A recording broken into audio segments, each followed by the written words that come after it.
അപ്പൂസിന്റെ എക്സും ഞാനും ഫ്രണ്ട്സ് ആയിരുന്നെന്ന് നിങ്ങളോട് പറഞ്ഞിട്ടുണ്ടായിരുന്നല്ലോ. ഒരു ദിവസം ഞാൻ അവളെ കണ്ടപ്പോഴേക്കും അപ്പൂസിന്റെ പല കാര്യങ്ങൾ അവളോട് തിരക്കി. അവരെങ്ങനെയാണ് ബ്രേക്കപ്പ് ആയത്, എന്തുകൊണ്ടാണ് ആ റിലേഷൻ മുന്നോട്ട് പോവാഞ്ഞതെന്നോ. പക്ഷെ ഞാൻ അവളോട് പറഞ്ഞിട്ടുണ്ടായിരുന്നില്ല കേട്ടോ നമ്മൾ തമ്മിൽ ഇഷ്ടത്തിലാണെന്ന കാര്യം. അന്ന് അവൾ അപ്പൂസിന്റെ ഒരു കാര്യം പറയുന്നുണ്ടായിരുന്നേ. അത് കേട്ടപ്പോഴേക്കും എനിക്ക് അപ്പൂസിനോട് ഭയങ്കര ദേഷ്യമായി. ടൈം പാസ് എന്ന രീതിക്കാണ് നമ്മൾ റിലേഷൻഷിപ്പ് തുടങ്ങിയെങ്കിലും ഞാൻ അത്യാവശ്യം സീരിയസ് ആയി തുടങ്ങിയിട്ടുണ്ട്. അവനോട് ഞാൻ തുടങ്ങിയപ്പോഴേ പറഞ്ഞതാണ്, നിനക്ക് വേറെ ആരെ വേണേലും നോക്കാം, എനിക്കതിൽ ബുദ്ധിമുട്ടുള്ള കാര്യമൊന്നും അല്ലെന്ന്.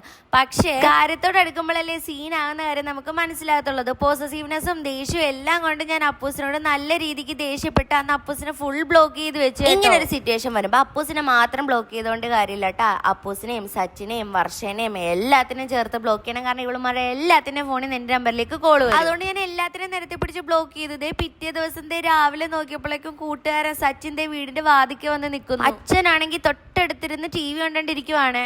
അപ്പൂസ് പറഞ്ഞു വിട്ടിട്ട് വന്നതാണ് അവര്.